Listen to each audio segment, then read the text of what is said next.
Boa noite, bom dia, boa tarde e boas-vindas à Rádio Ágora. Hoje com o episódio de número 3, de 23 de setembro de 2025. Meu nome é Lucas Longo e somos estudantes de medicina da Universidade Federal Fluminense e integrantes do Ágora, Jornal Estudantil. Hoje falaremos sobre a mudança da diretriz de hipertensão em nosso país, a retomada dos processos resultantes da CPI da Covid e o PL da anistia. Além do bônus, você sabe o que é tripé universitário? Agora, começando com Eu Tenho Pressão Alta, vamos entender a nova classificação de hipertensão no Brasil com a matéria do Estratégia Med.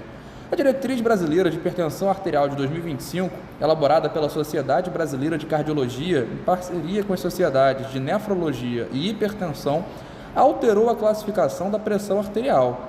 Agora, 120 por 80, o antigo 12 por 8, considerado normal limítrofe, passa a ser enquadrado como pré-hipertensão. E a faixa de pré-hipertensão agora vai englobar esses valores de 120 a 139 milímetros de mercúrio para a pressão arterial sistólica e para a pressão arterial diastólica de 80 a 89 milímetros de mercúrio. Valores abaixo dessa marca, 120 por 80 ou popularmente o 12 por 8, vão ser considerados valores de pressão normal a partir de agora, respeitando a normativa antiga com essa diferença, que antes o 12 por 8 era normal limítrofe, agora já é pré-hipertensão. Em relação ao tratamento, para quem está nessa faixa de pré-hipertensão, são recomendadas algumas mudanças no estilo de vida, principalmente pensando em alimentação balanceada, atividade física, controle do peso, dentre outros. E se após cerca de 3 meses essas medidas não surtirem efeito, especialmente em quem tem um alto risco cardiovascular, com dislipidemia, doença arterial coronariana na família, pode-se considerar introduzir medicação. A meta do tratamento também foi endurecida. O novo alvo é manter a pressão abaixo de 130 por 80 para todos os pacientes, sempre que isso for tolerado. E a diretriz também incluiu um novo score para esse risco cardiovascular, o Score Prevent, com capítulos específicos falando sobre a realidade do SUS e orientações voltadas à saúde da mulher. Mas é interessante refletir que desde a atualização da diretriz europeia, há essa expectativa pela atualização da diretriz brasileira.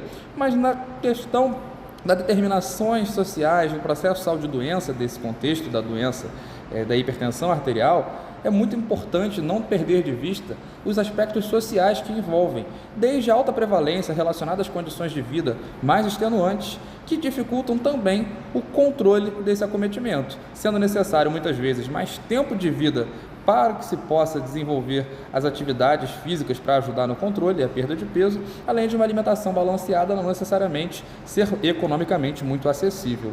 Então, podemos prosseguir com a CPI da Covid, que foi arquivada por motivação política e retomada corrigindo a impunidade de Bolsonaro, segundo o senador Humberto Costa, numa reportagem para o Brasil de Fato. Esse senador afirma que a CPI da Covid, em 2021, teve um relatório final ignorado politicamente pela Procuradoria-Geral da República da gestão anterior. Mas, nesse mesmo relatório final, havia provas de má gestão, omissão e uso de tratamentos ineficazes, propagandeados pelo próprio governo. E esse senador considera que a retomada do inquérito pelo STF pode corrigir uma impunidade, já que permite reavaliar os indiciamentos que estavam arquivados. E no caso, a CPI tinha pedido o indiciamento de Bolsonaro por crimes como charlatanismo, epidemia com resultado de morte e crime contra a humanidade. O senador também critica que a PEC da blindagem tem uma proposta semelhantemente capaz de proteger essas autoridades investigadas no sentido de blindá-las de consequências reais a partir dos processos instaurados. PEC essa que nós já abordamos no nosso episódio da semana passada. E agora sim nós estamos refletindo acerca disso no principal julgamento da nossa história recente, considerando a absurda sobremortalidade que a pandemia teve no Brasil em comparação com o resto do mundo, países demograficamente semelhantes ao Brasil ou até socioeconomicamente, com uma negligência governamental na aquisição de vacinas, o desestímulo às medidas incentivadas pelas autoridades sanitárias, como isolamento social sempre que possível, uso de máscaras, além de promoção de más condutas que vão para além dos medicamentos sem comprovação propagandeados. E isso tudo não pode se perder também do plano econômico de fundo disso. não devendo se personalizar a figura de Bolsonaro na questão enquanto sendo um autoritário delirante que da cabeça dele propagandeou tratamentos sem eficácia. Isso tinha uma capacidade econômica de garantir a continuidade de uma engrenagem que não queria parar, entre aspas, apenas porque milhares de pessoas iriam morrer. Então é fundamental responsabilizar, de fato, a conjuntura político-econômica por trás desse processo e não apenas a figura do presidente, que de fato foi profundamente irresponsável, como o próprio relatório da CPI afirma. Por fim, o PL da anistia pode reduzir a pena de golpistas, mas o STF deve avaliar a constitucionalidade, segundo matéria do Brasil de Fato.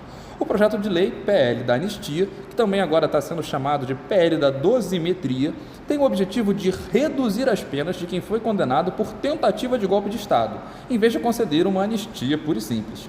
O ex-presidente Jair Bolsonaro, que foi condenado a 27 anos e 3 meses nesse processo, seria um dos beneficiados, entre outros envolvidos nos atos golpistas de 8 de janeiro de 2023. Mas a avaliação é que há inconstitucionalidades potenciais nesse PL. A Constituição brasileira, por exemplo, veda anistia para crimes contra a democracia, e esses crimes são considerados inafiançáveis e imprescritíveis pelo próprio Supremo Tribunal Federal. A proposta debate mudança em tipos penais e critérios de pena, o que, se aprovado, alteraria como são aplicadas sanções e benefícios prisionais. E, nesse contexto, é interessante pensar que até o presente momento histórico, o Brasil nunca havia punido militares pelos golpes tentados e conseguidos. E a consequência dessas impunidades crônicas é a recorrência do golpismo em novos levantes, que, por exemplo, em 1964, foram bem-sucedidos na tomada do poder e resultaram na perseguição e morte de milhares de opositores a esses regimes de terror, apoiados por entes estrangeiros, não podemos esquecer. E a mobilização popular é, sem dúvida, um caminho fundamental para não só garantir a derrubada de PECs como a PEC da bandidagem e o próprio PL da anistia, mas também para que possamos fazer valer os anseios da população nas suas necessidades materiais mais imediatas e também de longo prazo, que vão além dessas pautas do fim da impunidade, mas que também incluem, por exemplo, o fim da escala 6x1. E encerramos o episódio de hoje pensando no que é tripé universitário, que de forma muito simplificada e contextualizada pode ser compreendido como os 3 elementos constituintes da atuação de uma universidade: ensino, pesquisa e extensão. O ensino é mais fácil e intuitivo, é a atividade didática de ensinar conteúdos que sejam aplicáveis por parte dos discentes, dos graduandos e pós-graduandos, a pesquisa no avanço científico das diversas áreas através das mais variadas metodologias possíveis, e a extensão, que foi um pouco abordada já no episódio anterior pela extensão popular, é essa atividade na qual a universidade dialoga com a sociedade para além da sua comunidade acadêmica mais imediata, indo para além dos seus muros também, promovendo transformações sociais de forma mais imediata.